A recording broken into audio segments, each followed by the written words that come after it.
प्रकाशित वाक्य के खुलासा कार्यक्रम में आपका हार्दिक स्वागत है।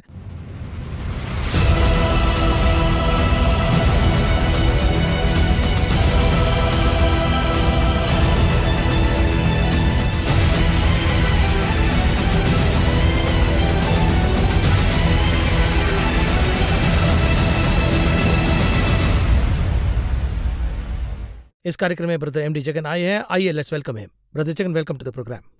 अब ये थर्ड सील जो है, इसके पहले मैं एक छोटा सा सवाल करना चाहता हूँ। यानी कि आमतौर पर गॉड्स नेचर ऐसा है कि वो जो इंटरसीड करते हैं उनसे वो ये पूछते हैं कि एक जगह पर जब इज़राइल के जनता गलती करते ही रहते हैं, तभी उनसे वो मोसेस को देख के कहते हैं कि भाई आप इन लोगों को छोड़ दीजिए, ये मेरी बात नहीं सुनेंगे, मैं आपके माध्यम से ही ये काम करवा लेता हूँ। मैं इसे आम भाषा में समझाता हूँ। तब मोसेस जो है वो इंटरसीड करके कहते हैं कि आप इन लोगों के साथ ऐसा बर्ताव मत कीजिए। और गॉड यानी परमेश्वर उनकी बातें को मानकर थोड़ा बदल कर ऐसा एक दृष्टिकोण है। तब प्रभु ने निर्णय ले ही लिया था, लेकिन उनके निर्णय को भी बदल सकते हैं, ऐसा एक सवाल जो पैदा होता है। तो गॉड्स नेचर में क्या हम उसे देख सकते हैं ऐसा? वह प्रेम का ईश्वर है, वह ऐसा कभी नहीं कर सकते हैं। जैसे तैसे बात करके उनका मन बदल सकते हैं। इस तरह सोचने का एक सिचुएशन ही है उस ओल्ड टेस्टमेंट में। मैंने उसे चूज करके मैंने सवाल किया।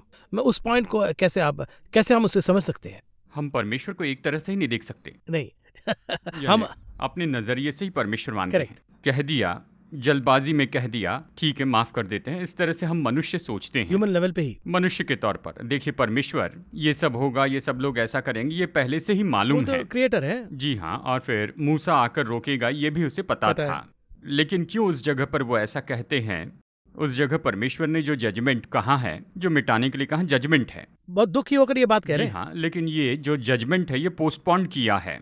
वो न्याय खत्म नहीं किया, ये खत्म हुआ नहीं कहा। मूसा से कहा पोस्टपोन किया। मूसा निराश होगा इसलिए इसे टाल दिया।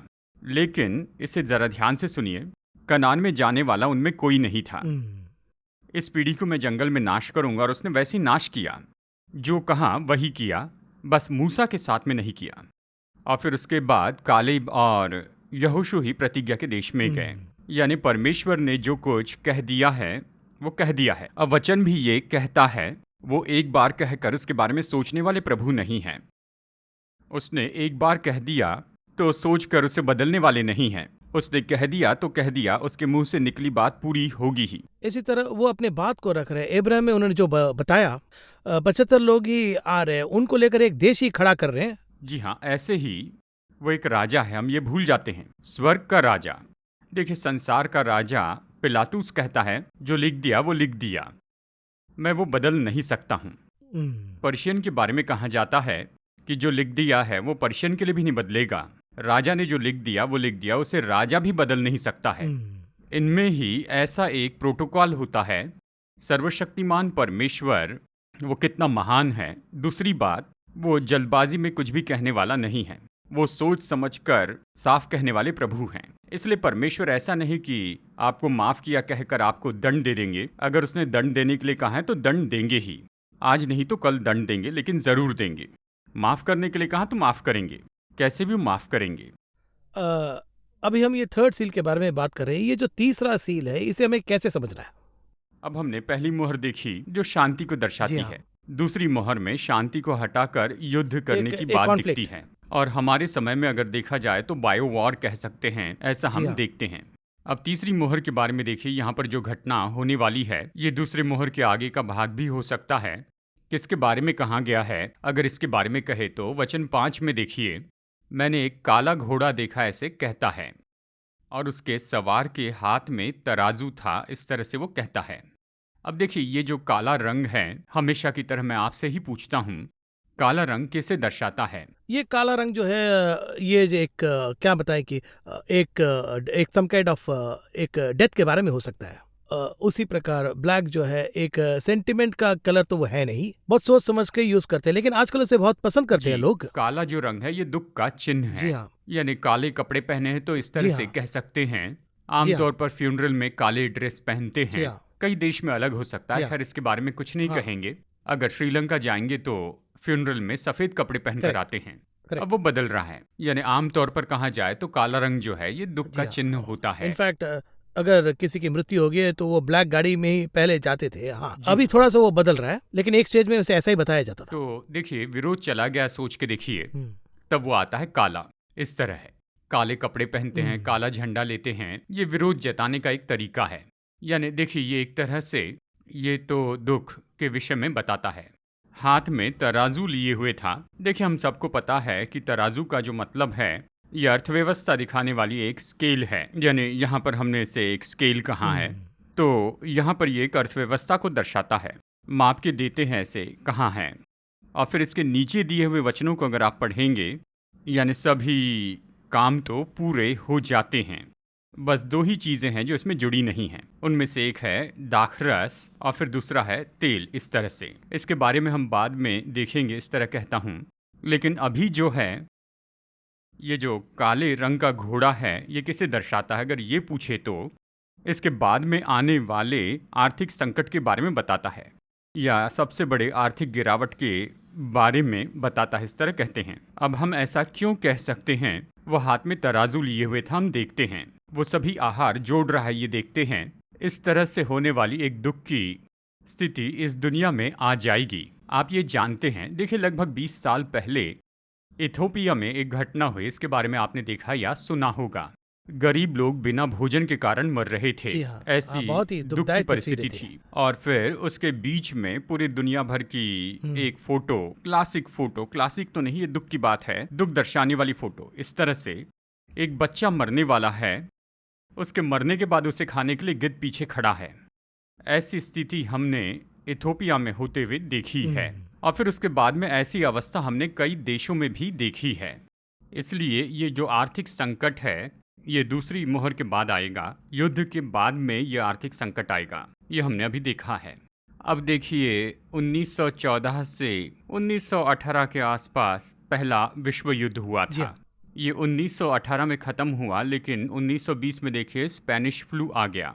यानी इसके बाद 1920 से 1930 तक अगर आप देखें, पूरी दुनिया में सबसे बड़ा आर्थिक संकट आया। जी हाँ। ऐसा है कि किसानों की आत्महत्या के बारे में अभी हम सुन रहे हैं ना, इससे भी ज़्यादा किसानों की आत्महत्या तो इंग्लैंड में हुई थी। हुँ, उस समय इंग्लैंड तो सुपर पावर था, हुँ, यानी इंग्लैंड नंबर 1 था।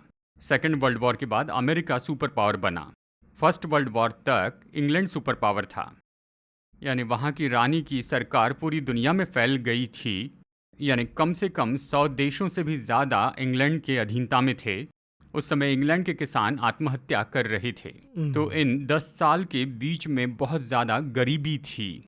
यानी देखिए, ये गरीबी तो पूरी दुनिया में फैल गई थी, और यही तो दूसरे विश्व युद्ध का कारण बन गई थी।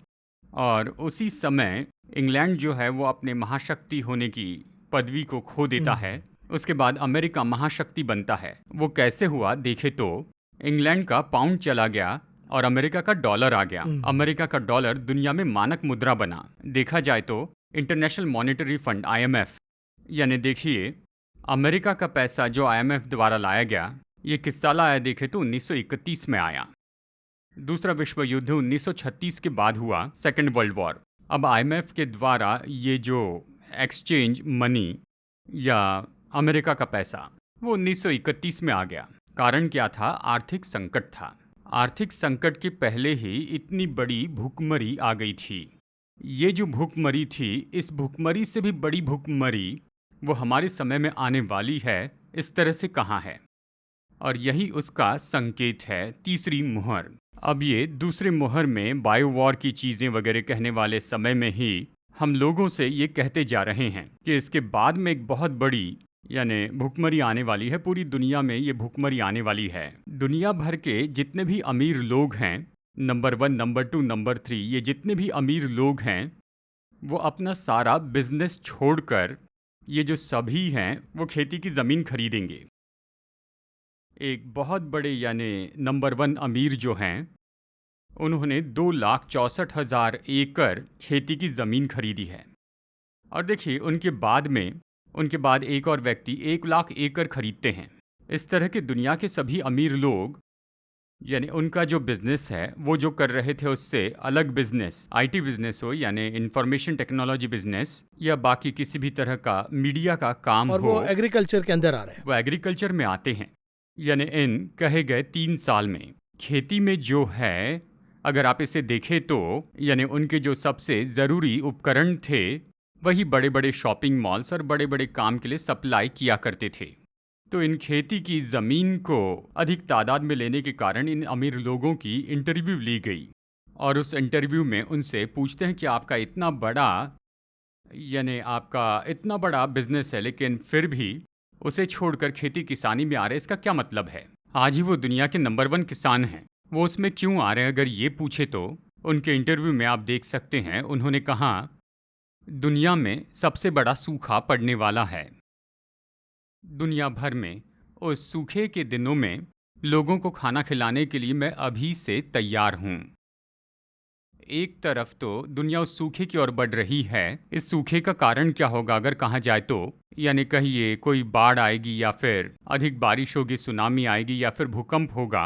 इस तरह से बहुत से हादसे होते चले जाएंगे और फिर उसके बाद सूखा पड़ेगा। इस सूखे के बीच में एक समूह इसके लिए तैयार हो रहा है।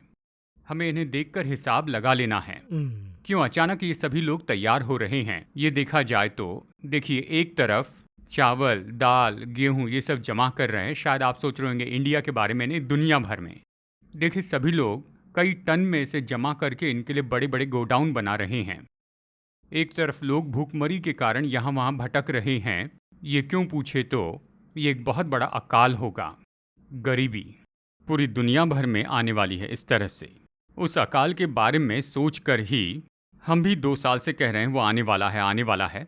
2000 साल पहले ही परमेश्वर ने यहाँ पर बहुत ही स्पष्ट रूप में बताया है ये जो बायो वॉर होने वाला है, फिर इसके बाद में, इसके साथ ही ये इसके बाद में होगा। ये कितनी हद तक हो सकता है अगर आप इस तरह से पूछते हैं तो दुनिया की इकोनॉमी का निर्णय लेने वाली वॉल स्ट्रीट जो है, सुना होगा, जी हाँ। यूएस में है। वॉल स्ट्रीट में वो स्पष्ट कहते हैं, यानी इस गुजरे सन 2001 से लेकर सन 2022 तक एक बड़े स्तर में दुनिया भूखमरी का सामना करेगी। उन्होंने खुद ये कहा है। यानी देखिए, वो लोग तो इकोनॉमी का निर्णय लेते हैं, दुनिया की इकोनॉमी का निर्णय। जब वो खुद इस बात को कह रहे हैं तो निश्चय दुनिया को ऐसे अकाल का सामना करना होगा। उसके बारे में यहाँ पर बताया गया है। आगे बात करें, बहुत सारे सवाल भी है, बहुत सारे विषय हैं और हम सवालों को पूछने के लिए बहुत इच्छुक भी हैं। बट इससे बहुत सारे विषयों के बारे में हमें प्रिपेयर होना चाहिए, अलर्ट होना चाहिए, यही बात मुझे समझ में आता है। बट ये ब्रेक के बाद ये जो वचनों में है, ये जो स्पेशली ये आपने जो कहा सील है, 3rd सील में, उदाहरण के लिए ये वचन अगर आप इस 6th वर्स को देखेंगे तो, And I heard a voice in the midst of 4 living creatures saying, A quarter of wheat for a dinner, yes, and 3/4 of barley for a dinner, yes, and do not harm the oil and wine, ऐसा इसमें लिखा है। इसका जो गहरा सार है, इसे मैं सवाल के तौर पर पूछना चाहता हूँ, ब्रेक के बाद मिलेंगे।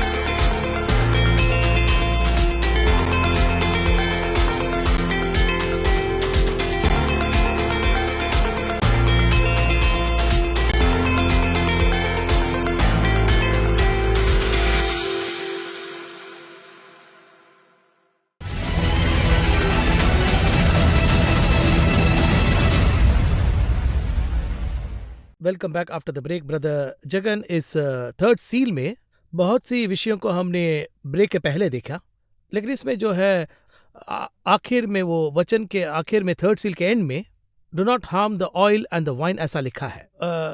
उसका कारण क्या हो सकता है? आज दुनिया भर की आर्थिक व्यवस्था में बहुत ही ज़रूरी बात क्या है अगर ये देखें तो ऑयल ही है, तेल और दाखरस। अब देखिए, हम जो आयात करते हैं ये केवल पेट्रोल, क्रूड ऑयल इतना ही नहीं है, घर में जो तेल हम इस्तेमाल करते हैं, अगर उसके बारे में भी देखें तो रिफाइंड जिस तरह से हम कहते जी हैं, हाँ। ये भी एक तरह का ऑयल है। हाँ, डेली कंज्यूम कर रहे हैं प्रतिदिन उसको। उपयोग करते हैं, इसे एक तरफ रखिए। यानी आप जो इस्तेमाल करते हैं उन प्रोडक्ट्स को देखिए, पेट्रोकेमिकल प्रोडक्ट्स, जी हाँ, ऑयल बेस्ड। Oil based. यानी अगर आप इसे पूरी तरह से देखते हैं तो ये जो ऑयल का बिजनेस है, ये बहुत बड़ा बिजनेस है और पूरी करेक्ट। दुनिया की अर्थव्यवस्था का निर्णय लेता है। जी हाँ। Consuming business. यानी एक समय में तीसरा विश्व युद्ध जो होगा वो तो तेल के लिए होगा, ऐसे जी कहा हाँ, जाता जी हाँ, है। हाँ। तेल के कारण ही एक देश दूसरे देश पर कब्जा करता था, ऐसे भी होता था। जैसे कि अमेरिका ने इराक पर और रशिया ने सीरिया पर अधिकार किया, ऐसा भी समय था।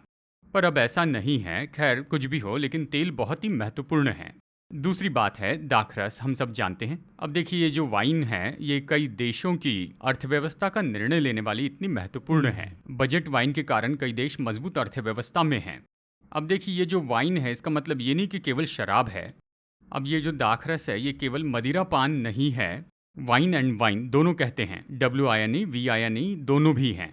यानी देखिए ये तो पूरी दुनिया में बहुत महत्वपूर्ण है। इन दोनों को नष्ट नहीं करना, ऐसा क्यों कहा गया अगर ये देखे तो? यानी बाकी सारी चीज़ें एक समय में, यानी एक समय अगर नहीं भी मिले तो ये दोनों चीज़ें तो लोगों के लिए बहुत ही आवश्यक हैं। और इसलिए परमेश्वर ने कहा इन दोनों को नष्ट नहीं करना। ऐसे 4 जीवों में से एक ने कहा, ये 4 जीव कहाँ हैं? स्वर्ग में सिंहासन के सामने हैं। उधर से निर्देश आया, ऐसा कहा गया है। इसलिए आज तक देखा जाए तो ये दोनों बहुत ही महत्वपूर्ण चीज़ ऐसी कहा गया है।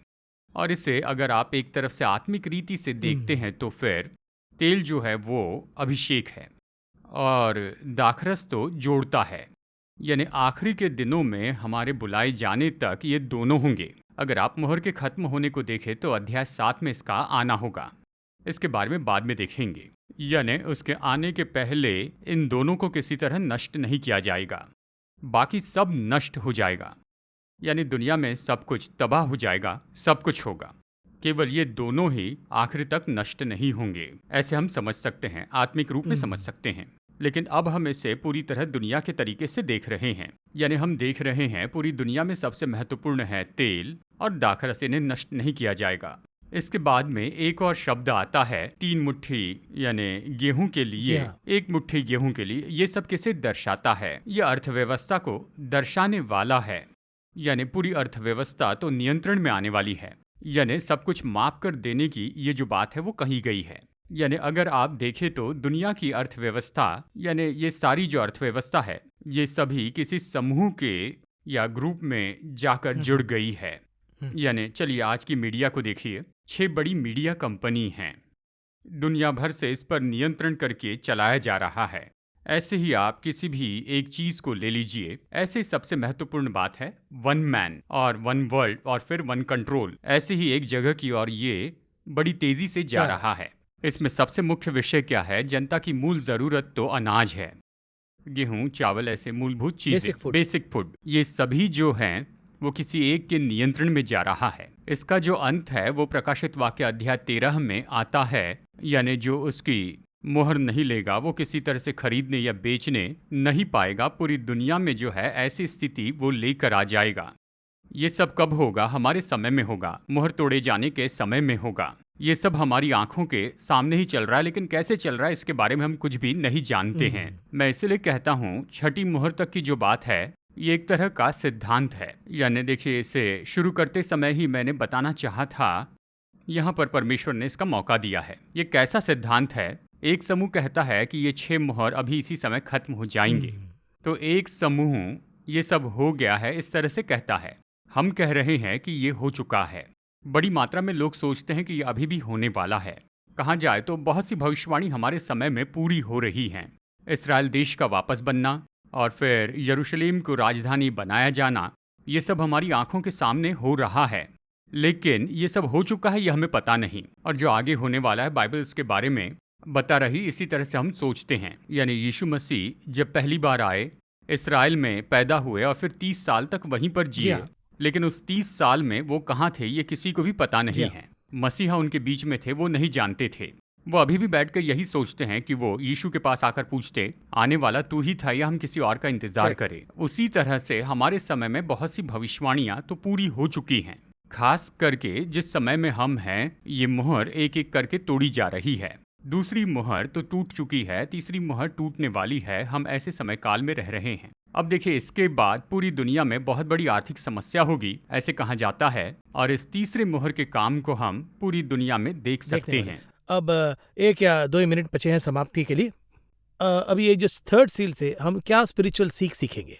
क्योंकि इसमें आपने वर्ल्डली भी कहा और स्पिरिचुअल भी कहा, तो इसका स्पिरिचुअल पार्ट क्या है? आत्मिक पाठ, देखिए, चाहे किसी भी तरह की समस्या क्यों ना आए, परमेश्वर जो आपके साथ में जुड़ा है, आप पर उसका अभिषेक कभी नहीं बदलेगा। Till the end. Till the end. एक और बात, परमेश्वर ने आपसे जो प्रतिज्ञा की है, वो प्रतिज्ञाएं पूरी होने तक वो आपका हाथ नहीं छोड़ेंगे। अब उदाहरण के लिए, इसराइलियों को कनान देश में पहुंचाऊंगा कहाँ था? इस बीच में कितने भी राजा आए, कितनी भी समस्याएं आई, कुछ भी होता रहे, उन्हें पहुंचाए बिना नहीं रहे। आपकी इस बात से मुझे फिलाडेल्फिया चर्च याद आ गया। एक बात को अगर उन्होंने खोल दी तो कोई उसे कोई बंद नहीं नहीं कर कर सकता, सकता। और उसी प्रकार से बंद कर दिया तो कोई खोल नहीं सकता। जो कह दिया उसे पूरा करने तक आपका साथ नहीं छोड़ेंगे। हम्म, क्योंकि देखिए, जब हम अपने लोगों को ये सब कुछ बताते हैं तो कहते हैं, ओ ये होगा क्या, वो होगा क्या। उनके लिए ये जानकारी से बढ़कर डर की बात तो ज्यादा है। ये जो भय है, भय का जो एक्सप्लेनेशन है, फॉल्स एविडेंस अपियरिंग रियल, ऐसा कहते हैं, FEAR। जी हाँ। तो वो फॉल्स एविडेंस जो अपियरिंग रियल, वो भी एविडेंस है लेकिन फॉल्स है। तो भय का बेस वहीं पर ही है। यही है। देखिए, इसलिए मैं हमेशा बार बार कहता हूँ कि डरिए मत। क्यों नहीं डरना है? क्योंकि ये सब कुछ तो होना ही है, लेकिन ये हमारी हानि नहीं करेगा। परमेश्वर ने ये दुनिया के लिए कहा है। यानी इतने बड़े इज़राइल देश को हराकर, भवन को तोड़कर लोगों को गुलामी में ले गए। दानियल की, मुर्दकै की और एस्तर की सुरक्षा की आज्ञा परमेश्वर ने दी Correct. थी। और वही परमेश्वर आज भी जीवित है। इन सब के बीच में हमारा परमेश्वर हमारे लिए एक मार्ग बनाएगा। बहुत ही अच्छा आपने समझाया। ये बात बहुत ही प्रॉफिटिकली दर्शकों को समझ में आएगा, ये मेरा मानना है। और वो भी डैनियल के बाद जब आप कहें तो डैनियल जो 7 राजाओं के साथ 7 अलग कैरेक्टर से और भी हाई एस्टीम से उन्होंने समाप्त किया। देखिए सुरक्षा की हद को देखिए, अंदर ही है, देश वह के वह अंदर अंदर ही है, और अंदर ही है और अच्छे पोजीशन में भी है। और सरकार बदले, गवर्नमेंट्स भी बदले तो भी प्रभु ने उनको दिया हुआ वचन नहीं बदला। तो ये जरूर ये दर्शकों के लिए फायदेमंद रहेगा। और थर्ड सील में जब हम इतनी सारी बातों को कहते हैं तो कहाँ तक हमें तैयार रहना चाहिए, उस बात को भी इसमें लिखा है। अगले एपिसोड में हम फोर्थ सील के बारे में देखेंगे। इस कार्यक्रम में आकर इसे एक्सप्लेन करने के लिए बहुत बहुत धन्यवाद।